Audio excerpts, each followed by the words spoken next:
할렐루야. 오늘 말씀은 하나님의 발등상이다. 이 말씀의 제목으로 우리가 함께 나눌 때 주의 크신 은혜가 있기를 소망합니다. 역대상의 말씀들은 역대 왕들에 대한 기록들로 되어 있지만 특별히 그 안에서 많은 부분을 차지하고 있는 왕의 기록들을 계속하고 있다가 다윗의 이 부분에 와서 굉장히 많은 부분을 차지하는데, 특별히 다윗이 이 성전을 준비하기 위한, 성전을 건축하기 위한 일들을 위해서 준비하는 것, 그래서 레위인들을 통해서 제사장들을 세우고 찬양하는 자들을 세우고 또 성전을 지키는 자와 문지기들과 노래하는 자들, 그런 여러 직분들을 맡기고 그 기명을 또 맡은 자들을 세우는 그런 일들을 분배하고, 또 백성들을 세워서 백성들의 백부장과 청부장과 50부장을 세워서 그 장군들이 또 그 맡은 자들이 그 백성들을 질서 있게 이렇게 세워가도록, 다스려 가도록 그 나라를 온전케 하고, 또 재료와 토목과 금과 은들을 준비하고, 또 그뿐 아니라 거기에 필요한 이 장공들, 기술자들을 다 이렇게 모아서 이미 성전을 건축할 준비를 마친 그런 상태의 모습들을 오늘 이 본문까지 기록하고 있습니다. 그래서 27장도 마찬가지로 이제 그런 반열을 따라서 성전을 건축하는데 이게 엉망진창이면 안 되잖아요. 질서를 주기 위해서 50부장, 100부장, 청부장 이렇게 나누어서 그 반열별로, 족속별로, 지파별로 이렇게 나눠서 호명하는 부분들을 우리가 볼 수 있습니다. 28장에 오면 이제 이 성전 건축에 대해서 구체적으로 다윗이 얘기를 하기 시작하는데, 이 이미 질서 있게 그 그룹별로 나눠져 있는 이 백성들을 다 불러 모았다. 28장 1절에 한번 봅시다. 다윗이 이스라엘 모든 방백 곧 각 지파의 어른과 체분하여 왕을 섬기는 반장들과 전부장들과 백부장들과 및 왕과 왕자의 산업과 생축의 감독과 환관과 장사와 용사를 예루살렘으로 소집하고 있습니다. 이때가 지금 기원전 1000년 전입니다. 920년 이상 됐죠. 그래서 지금으로 하면 3000년 전에, 3000년 전에 이미 반장과 체본의 의무가 있었다. 그래서 이미 지금 우리가 군대에 가면 이 파수꾼을 세워서 뭐 1시간 근무를 하고 또 교대를 하고 이런 식으로 하는데, 또 직장에 가면 직장에 오전 근무를 하고 오후 근무 이렇게 순문제로 돌아가면서 하는데, 이 다윗의 나라에 이미 다윗 왕이 용사들을 세우고 반장들을 세우고, 그래서 그들로 이미 성전을 지키는데 이렇게 체분하는 시간들 정해서 돌아가면서 성전을 지키게 하고 또 성을 지키고 나라를 지키는데, 그런 원리들을 이미 사용했었다라는 것을 볼 수 있습니다. 그래서 그들을 모아서 지금 무슨 얘기를 하느냐, 하나님께서 다윗에게 보여주신 이 성전에 대한 얘기를 하는 겁니다. 성전이 없었죠. 성전이 없었는데 성전을 건축하는 것 위해서 다윗이 와서 백성들을 모아놓고 이제 설명하기 시작하는 겁니다. 이스라엘 이에 다윗 왕이 일어서서 이르되, 나의 형제들, 나의 백성들아, 내 말을 들으라. 나는 여호와의 언약궤 곧 우리 하나님의 발등상을 봉안할 전 건축할 마음이 있어서 건축할 재료를 준비하였으니 했습니다. 그러니까 다윗이 뭘 준비했느냐, 하나님의 성전을 만들 준비를 했다는 거죠. 성전을 만든 것이 아니고 성전을 만들 준비를 했다. 그 하나님의 발등상이라는 것은, 발등상은 무슨 말이냐면요, 발이 쉰다는 거죠. 발을 편하게 놓고 쉬는 자리를 발등상이래요. 발을 얹어 놓을 수 있는 자리를 발등상이라는 거죠. 우리가 누웠는데 발을 어딘가 이제 뭐 탁자 같은 데다 올려놓고 이제 편하게 좀 쉴 수 있다, 이렇게 하면 그걸 발등상이라고 하겠죠. 하나님께서 쉴 수 있는 장소, 하나님께서 거하시는 장소, 하나님께서 뭐 이렇게 힘드셔서 쉰다는 게 아니라 하나님께서 오셔서 함께 하실 수 있고 말씀하실 수 있고 역사할 수 있는 장소, 그게 어디냐? 하나님의 발등상이다, 이렇게 표현하는 거예요. 그래서 우리가 예배할 때 하나님의 발등상이 어디냐? 강단이 되겠죠. 하나님의 말씀이 흘러가는 장소니까 강단이 되겠죠. 그럼 내가 살아가는 삶에서는 하나님의 발등상이 어디냐? 그걸 정하면 되죠. 내가 어디 책상을 두고 책상에서 항상 말씀을 보고 거기 기도한다 그러면, 이 책상을 내가 하나님 앞에 들여서 책상 앞에 올 때는 항상 말씀을 먼저 보고 공부하겠다, 이렇게 하든지, 뭐 학교 가서 도서관에 내가 뭐 230번 테이블에 앉아서 항상 공부를 하면 거기 앉아서 여기를 내가 하나님의 발등상으로 내가 섬기겠습니다. 여기서 하나님 내게 말씀하시고 항상 내가 기도하고 공부하겠습니다. 이렇게 한다든지, 뭐 직장에 가서 자기 이제 PC나 테이블이 있으면 여기 앉아서 내가 아침에 이 업무를 시작하기 전에 여기 앉아서 하나님 앞에 기도합니다. 여기가 하나님의 발등상 되게 주시옵소서.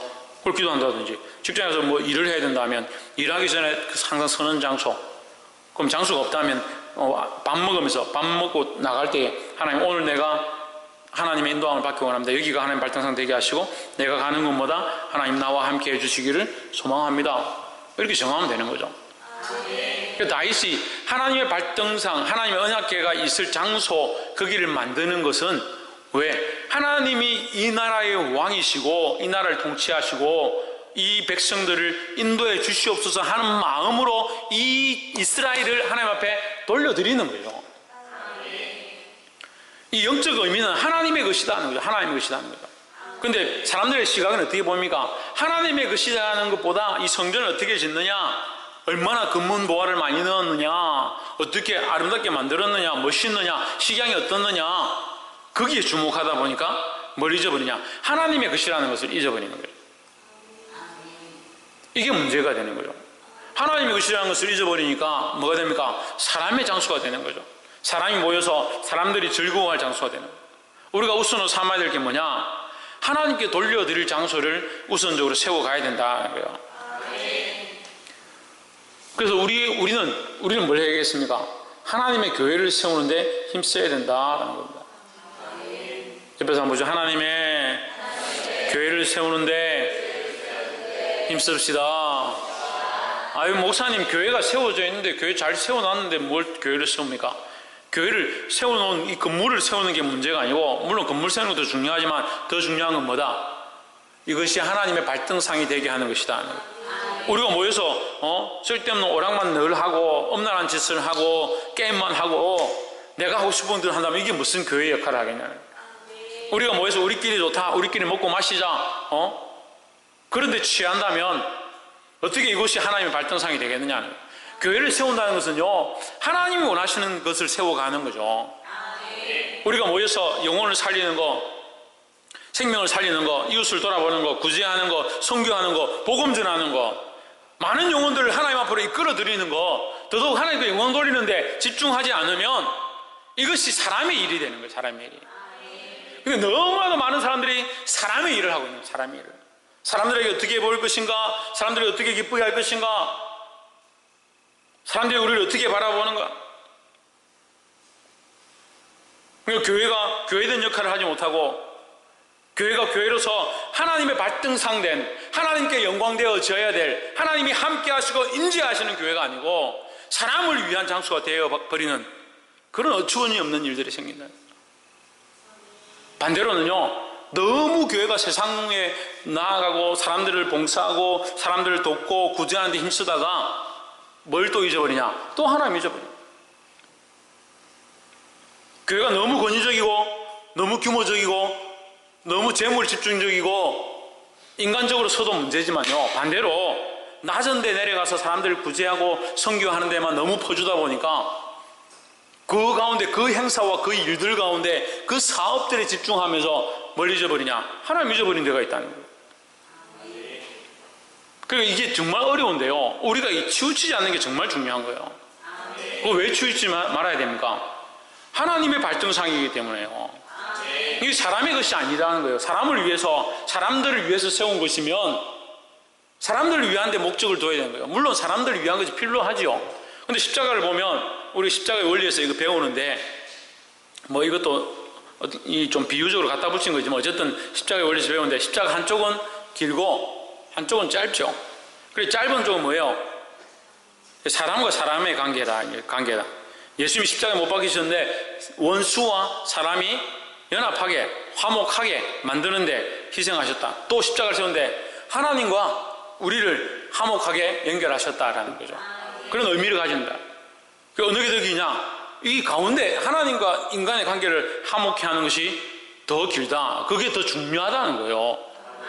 그래서 교회는 하나님과의 관계가 세워지지 않는다면 봉사하고 성경하는 것이 헛되다는 거죠. 사업하는 게 헛될 수 있다는 거예요. 그래서 이것을 잊지 않는 교회, 바른 교회로 세워지기를 주의 이름으로 축복합니다. 그래서 우리가 서로 연합하고 친교하고 화목하고 교제하고 우리끼리 어쨌든 잘 사는 것들이 중요하지만 거기서 뭘 잊어버리면 안 된다. 하나님과 관계를 잊어버리면 안 된다. 또 나아가서 사업을 하고 구제를 하고 이웃을 돌아보고 가난한 사람들을 돕는 데 힘쓰고 더더욱 나아가서 선교지에 선교를 하고 복음 전하는 거 힘써야 된다. 근데 뭘 잊어버리면 안 된다. 하나님 잊어버리면 안 된다는 거예요. 그러니까 하나님 없는 선교를 하는 사람도 있어요. 하나님 없는 선교를. 설마 그런 사람이 있겠어요? 그런 사람이 있습니다. 그걸 얼마든지 우리가 그럴 수 있고. 찬양하는데 어떻게 하나님 없이 찬양할 수 있겠어요? 하나님 없이 찬양하는 사람들이 얼마나 많습니까? 하나님 없이 찬양하는 사람들이 얼마나 많아요. 하나님 없이 말씀을 어떻게 전할 수 있겠습니까? 하나님 없이 말씀을 얼마나 잘 전해요. 그게 문제라는 거예요. 기도를 하는데 하나님 없는 기도를 하나님 없는 기도를 하나님과 관계 없는 기도를 하는 거예요. 참 대단하죠. 하나님 없는 관계 기도를 어떻게 하고 있는 거예요? 주일학교를 맡아가지고 교사로 집사로 부장으로 기관장들로 세워졌는데 하나님 없이 섬기는 사람들이 많다요. 그럼 왜 와서 섬기냐고. 왜 와서 시간 내고 재물 내고 헌신하고 힘쓰고 왜 그렇게 섬깁니까? 차라리 그런 사람 안 하는 게 낫다고요. 안 하는 게. 뭐가 회복되어야 되냐? 하나님과의 관계가 중요하다는 거예요. 그래서 하나님이 원하시는 교회, 하나님의 교회를 세우는 데 힘쓰기를 주의 이름으로 축복합니다. 첫 번째 뭐라고요?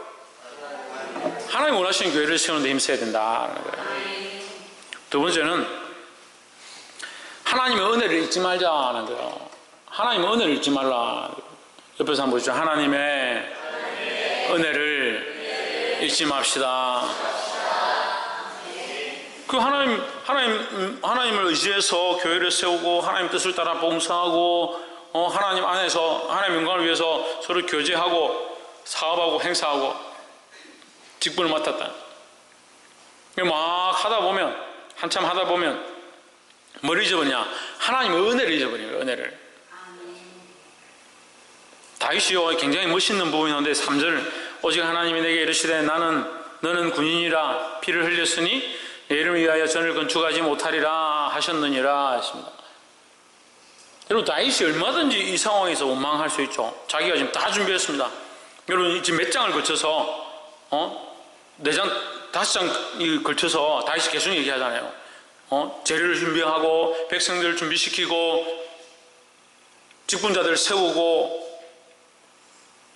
자기 죽기 전에 할 수 있는 것들을 다 준비하는데 하나님 뭐라고 하냐? 너 안 된다. 우리가 볼 때는 하나님 원망할 수 있어요. 얼마든지. 하나님 어떻게 이렇게 할 수 있냐고. 내가 나를 위해서 하는 것도 아니고 하나님 영광 위해서 하는데. 근데 하나님 뭐라고 하시냐? 안 된다. 안 된다. 안 된다 할 때 다윗이 뭐라고 하냐면요. 4절 한번 보십시오. 그러나 하는 거예요. 하나님 안 된다 할 때 하나님 이거 안 된다 하셨다. 그러나 무슨 말이에요? 그러나 하나님 내게 베푸신 은혜가 많고 그러나 하나님의 은혜에 감사하노라 이 얘기예요.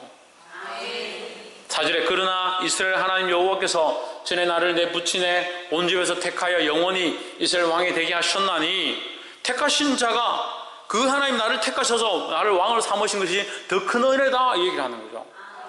곧 하나님이 유다 지파를 택하사 머리를 삼으시고 유다 지파를 세운 것도 주의 은혜고 내 부친의 집을 택하여 세운 것도 주의 은혜고 그 집의 아들 중에 나를 택하신 것도 주의 은혜고 5절 보세요. 또한 내게 아들을 주시고 그 아들 중에 택하여 솔로몬을 택하여 여호와의 나라 왕을 삼게 하신 것 왕으로 세우게 하신 것 그것도 은혜고 하는 거예요. 근데 사람들이요 참 이 연약한 심리 때문에 어떻게 하냐 받은 은혜가 많고 사랑이 많고 축복이 많아도 뭔가 잘 안 되고 하나 지금 당장 풀어야 될 문제가 문 앞에서 자기를 걸면요 거기 자빠져 가지고요 불평불만하고 지금 왜 나를 이렇게 넘어뜨리노? 왜 나에게 지금 이렇게 나를 힘들게 만드노? 하나님 왜 나에게 이렇게 하십니까? 목사님 왜 나에게 이렇게 하십니까?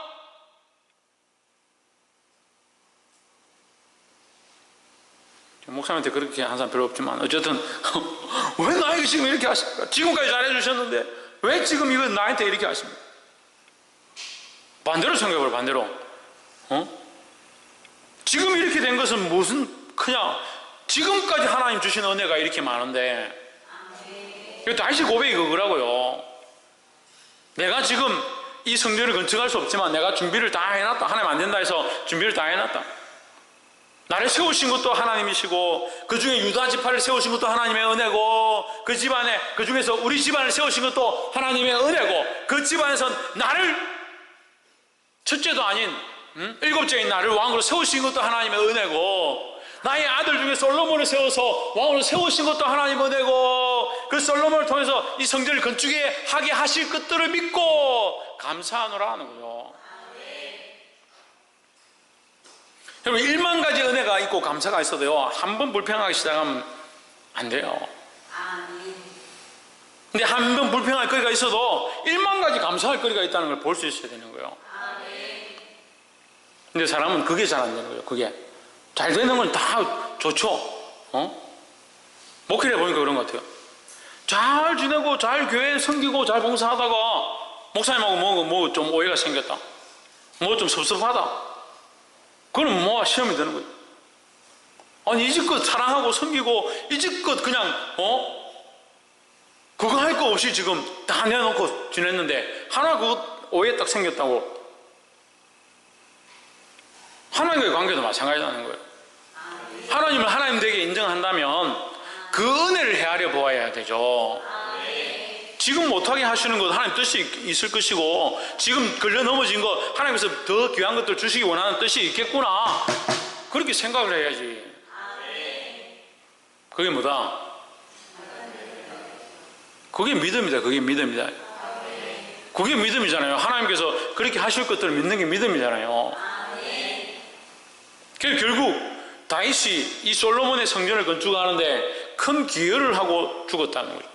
그가 돌아가기 전에 그 다윗을 통해서 하나님께서 환상을 주시고 꿈을 주시고 그 건물의 식양과 규격과 어떻게 짓는 것들에 대해서 다 지금 설명을 해주는 겁니다. 지금 뒤에 본문들이 다 그 내용이에요. 그 하나님께서, 신께서, 성령께서 나에게 보여주신 것을 내가 너에게 말한다, 이렇게 하면서 다윗이 다 얘기를 해요. 그대로 이제 건축하기 시작하는 거예요. 실제로는 다윗이 그 성전을 보지를 못했지만 하나님께서 다윗을 사용하셨다는 거죠. 우리가 때로는 우리를 통해서 열매를 다 보지 못할 때도 있어요. 우리가 다 보지 못할 때가 있어요. 하지만 우리는 뭘 해야 됩니까? 복음을 전해야 되는 거예요. 우리가 때로는 아이들을 섬기고 이 반기 땅 가운데, 이 지역 가운데 영혼들을 살리기 위해서 우리의 재물들을 내놓기도 하고 시간들을 내놓기도 하고 우리 삶들을 내어놓기도 하는데, 때로는 비난하고 손가락질합니다. 저건 가문데 물이 많다고 수영장을 하느냐, 돈도 없다면서 뭘 전교인들이 수련을 가고 욕지도 가고 그렇게 하느냐, 욕짓거리를 할 수 있어요. 그거 신경 쓸 필요 없어요.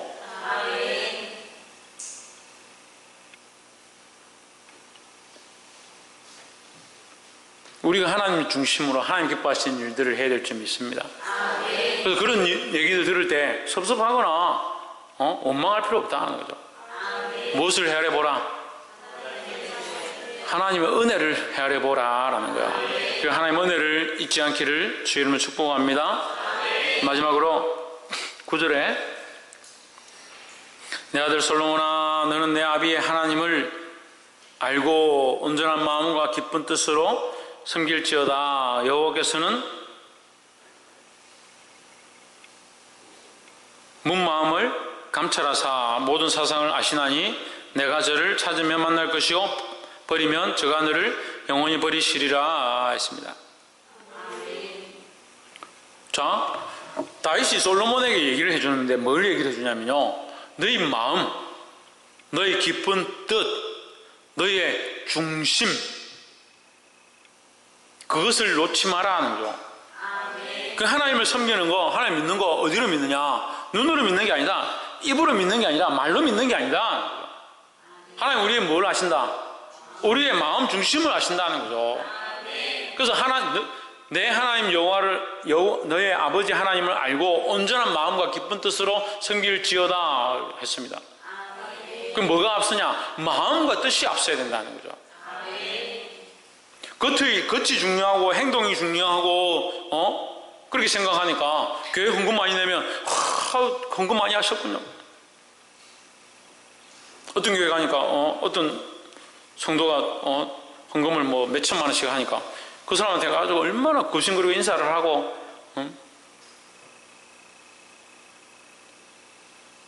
그럼 헌금 못 내는 사람들은 어떻게 하라고?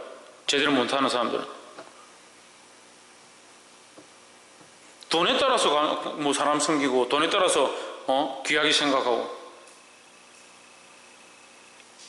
뭘 모르는 거예요?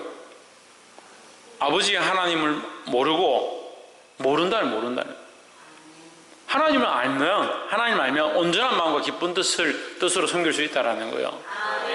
그래서 우리의 마음 중심이 하나님을 향하고 있으면 외모를 보는 게 아니고 그 사람이 헌금을 얼마 하는지 보는 게 아니라 그 사람 중심을 바로 세우고자 온 마음을 다해서 하나님을 섬기게 하고자 그것을 위해서 기도하고 힘쓴다는 거죠. 그래서 세 번째는 우리 마음과 뜻을 다해서 하나님을 섬겨야 된다라는 겁니다. 그리고 마음 중심이 중요하다는 거예요. 홍주는 뭐가 중요하다? 마음 중심이 중요하다는 거예요. 다른 게 중요한 게 아니라 마음 중심이 중요하다는 겁니다. 그래 연결되죠? 연결되죠? 처음에 뭡니까? 하나님이 교회를 세워야 된다. 하나님이 교회를 세운다. 교회를 세우는 것이 이 건물이 아니고 이 외관이 아니고 뭐다? 영적인 것이다. 영적인 것. 하나님과의 거룩한 관계를 했습니다. 그럼 그게 어떻게 지금 연결됩니까? 우리의 마음 중심 앞에 드리는 것으로 연결되는 거죠. 그럼 뭘 생각해야 된다? 하나님의 은혜를 생각해야 된다. 은혜를 생각해야 된다. 불평불만하지 말고 그거 어디서 나오냐? 우리의 중심에서 나온다. 중심이 하나님을 향하고 있고 하나님을 사랑한다면 감사할 수밖에 없는 거 아니냐는 거예요. 말씀을 맺겠습니다. 사랑하는 성도 여러분, 우리가 이 기준들을 잊어버리면요 자기 중심적이 될 수 있는 거예요. 자기 마음대로 자기가 원하는 대로 자기 기분이 좋으면 좋은 것이고 자기 기분이 나쁘면 나쁜 것이다 이렇게 갈 수 있습니다. 우리는 뭘 세워가야 되냐? 하나님의 발등상된 교회를 세워가야 된다. 오늘 말씀의 제목이 하나님의 발등상인데 하나님의 발등상된 교회를 세워가야 되는데 교회는 어떻게 세우는 것이냐? 우리의 장구 중심을 하나님 앞에 온전히 드리는 것이고 하나님 기뻐하는 교회를 세우는 것이다. 뭘 생각해야 되냐? 하나님의 은혜를 생각해야 된다. 12절 한번 보십시오. 또 그가 영감으로 받은 모든 것 곧 여호와의 성전의 뜰과 사면의 모든 방과 하나님의 성전곡관과 성물곡관의 설교들을 주고 누가? 다윗이 줬다고요. 그가 영감으로, 그럼 영감은 누구에게 받았겠습니까? 하나님께 받았다. 하나님 기도하는 중에 성령께서 그에게 주시는 대로, 그에게 환상을 주시는 대로. 19절 한번 보세요. 다윗이 이르되 이 위의 모든 것의 식양을 여호와의 손이 내게 임하여 이 모든 일의 설계를 그려 나에게 알려주셨느니라. 다윗이 기도하는 중에 하나님께서 그에게 보여주시는 대로 그가 백성들에게 가르쳐줬다라는 거죠. 그럼 뭐가 없습니까? 자기 생각이 없죠. 뭐가 없습니까? 자기 욕심이 없죠. 뭐가 없습니까? 자기를 위한 게 없다라는 거죠. 다윗은 결국 이 성전이 지어지는 것을 못 보고 죽습니다. 자기를 위해서 짓는 게 아니죠. 결국 자기 백성을 걱정하고 하나님의 영광을 위해서 지었다라는 거예요. 사랑하는 성도 여러분, 자기 욕심을 버리고 하나님의 영광을 구하고 하나님 원하시는 거룩한 교회를 세워가기를 주의 이름으로 축복합니다. 기도하겠습니다.